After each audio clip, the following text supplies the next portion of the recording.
Bronze cinema वह सबसे पुराना और सबसे मशहूर सिनेमा था। लकी की वहाँ क्लीनिंग स्टाफ में रात को ड्यूटी लग गई थी। सब कुछ अच्छा होने के बावजूद लकी को वहाँ की कुछ बातें अजीब सी लगती थी। रात की ड्यूटी के लिए वह इकलौता स्टाफ था और रात को उस शिफ्ट में ज़्यादा कुछ काम नहीं था, लेकिन इसके बावजूद इसको 3 गुना सैलरी मिल रही थी। इसके लिए उसने ज़्यादा कुछ सोचे बिना उस नौकरी को ले लिया। जब रात को काम करते हुए उसे 1 महीना हो गया था, तो रात के 11 बजे के बाद उसका एक रूटीन बन गया था। वह लास्ट शो के बाद टेक ऑपरेटर से कहकर लास्ट मूवी रिप्ले करवाता था और वह मूवीज को अकेले बैठकर देखता था। साथ में वह उस स्थान की सफाई भी करता था। लेकिन अपनी रात की पहली ड्यूटी से ही लकी को मूवी देखते समय बीच में अजीब सी आवाज़ सुनाई देती थी, तो कभी कभी उसकी सीट अपने आप पीछे हो जाती थी। वो जब जाके पीछे देखता तो वहाँ कोई नहीं रहता था और कभी कभी लकी को ऐसा लगने लगता था कि कोई उसके साथ आगे वाली सीट पर बैठकर मूवी देख रहा है। शुरुआत में तो लकी को इन सब चीज़ों से डर लगता था, लेकिन बाद में उसे यह आदत सी पड़ गई थी। इन सब चीज़ों से उसका कोई मजाक न बनाए, इसलिए उसने किसी को कुछ नहीं बताया। एक रात को 1:30 बजे जब सब निकल चुके थे, तब लकी टेक ऑपरेटर के रूम में चाय लेकर गया, लेकिन वहाँ कोई नहीं दिखा। उसके बाद लकी ने उसको फ़ोन किया, लेकिन उसने फ़ोन भी नहीं उठाया। फिर वो वापस मूवी हॉल में आ गया और वहाँ की सफाई करने लगा। सफाई करते करते कब उसे नींद आ गई उसे पता ही नहीं चला। वो वही सीट पे सो गया। थोड़ी देर बाद सिनेमा हॉल में एक चीख जोर से गुंजी। उस बात को सुनकर लकी एकदम से जाग गया, लेकिन इस बार सब कुछ अलग हुआ, क्योंकि वह चीख स्क्रीन से आ रही थी। तब लकी को लगा कि टेक ऑपरेटर ने मूवी चला दी होगी और उसे पता ही नहीं चला होगा, और उसने सोचा कि वह यह मूवी देखकर आराम से चला जाएगा। मूवी देखते देखते लकी को वह चीख फिर से सुनाई दी। तब तक लकी को आदत सी हो गई थी। इसके बाद स्क्रीन पे लकी को खुद दिखाया गया और उसके पीछे 3 औरतों को बैठे दिखाया गया, जिसका शक्ल बुरी तरह से जला हुआ था। यह दृश्य सच में बहुत भयानक था। लकी झट से उठा और अपने आगे पीछे देखने लगा, लेकिन वहाँ उसे कोई दिखाई नहीं दिया। लकी को फिर से वही चीख सुनाई दी, लेकिन उसे लगा शायद कोई चीख रहा होगा। उसे यह सब थोड़ा अजीब लगा। फिर उसने देखा आगे वाली सीट पे एक औरत बैठी हुई है। वह उसकी तरफ बढ़ने लगा। लकी काफी घबराया हुआ था, फिर भी वह उस औरत के पास गया और उसे आवाज देने लगा, लेकिन वह औरत तो सुन ही नहीं रही थी। फिर वो उसके सामने जाने का सोचा। डर से पसीने में भीगा लकी उस औरत के सामने जा पहुंचा। जब उसके सामने गया तो वह देखकर डर गया, क्योंकि उस औरत का चेहरा बुरे तरीके से जल गया था। फिर वो घबराया हुआ जान बचा के भागने लगा। भागते भागते लकी का पैर अचानक से रुक गया। उसने देखा कि एक चुड़ैल उसका पैर बुरे तरीके से जकड़े हुए थी, जिससे वह भाग नहीं पा रहा था। वह डर के मारे चीखने लगा। वह मदद मांगने लगा, लेकिन कोई नहीं आया। इधर सारी चुड़ैलें उसके तरफ बढ़ने लगी। सब ने उसे पकड़ लिया और बुरे तरीके से नोचने लगी। लकी जोर जोर से चीखने लगा।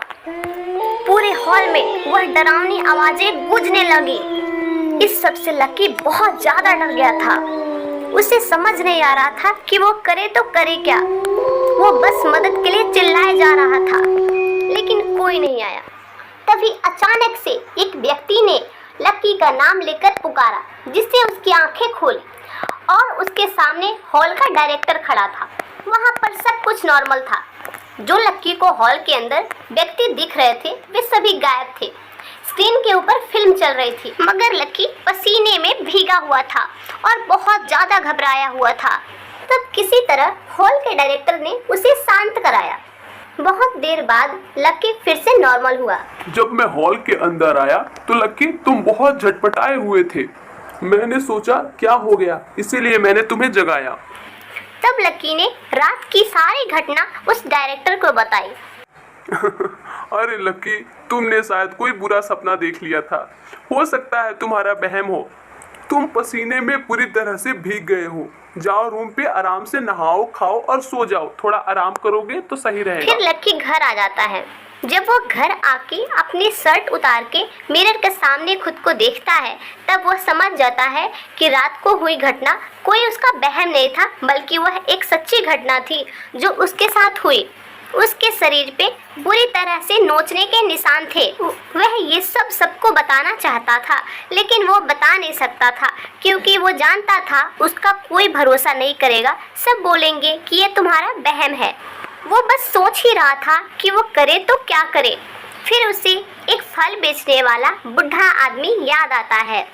वह फल बेचने वाला उसी सिनेमा हॉल के आसपास रहता है, इसीलिए लक्की सोचता है कि उसे उस सिनेमा हॉल के बारे में सब कुछ पता होगा और वह उस व्यक्ति से मिलके रात की सारी घटी घटना के बारे में बात करना चाहता है। वह जल्दी से शर्ट पहनता है और घर से निकल चलता है उससे मिलने के लिए।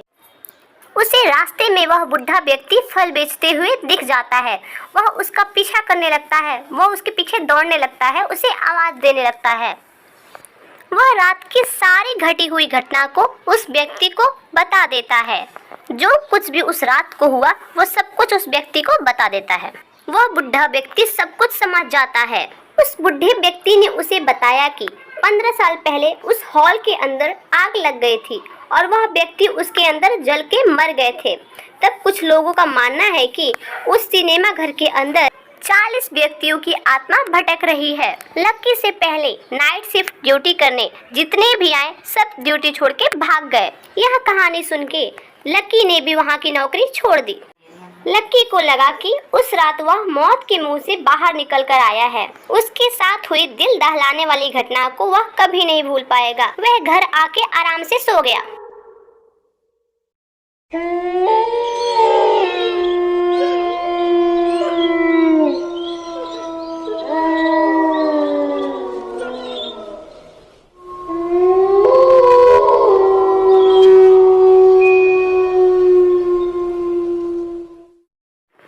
इसका मतलब जो हॉल के भूत थे उसका पीछा करते करते उसके घर तक आ गए। क्या वो भूत लक्की को मारने आए हैं या उनने खुद को इंसाफ दिलाने के लिए लक्की को ही चुना है? 15 साल पहले आग लगी थी या लगाई गई थी? अगर आग लगाई गई थी तो क्या लक्की उन भूतों को इंसाफ दिला पाएगा या नहीं, और क्या वह इस सब से बाहर आ पाएगा? ये सब आपको हम लोग नेक्स्ट पार्ट में दिखाएंगे, तो प्लीज़ वेट करिएगा।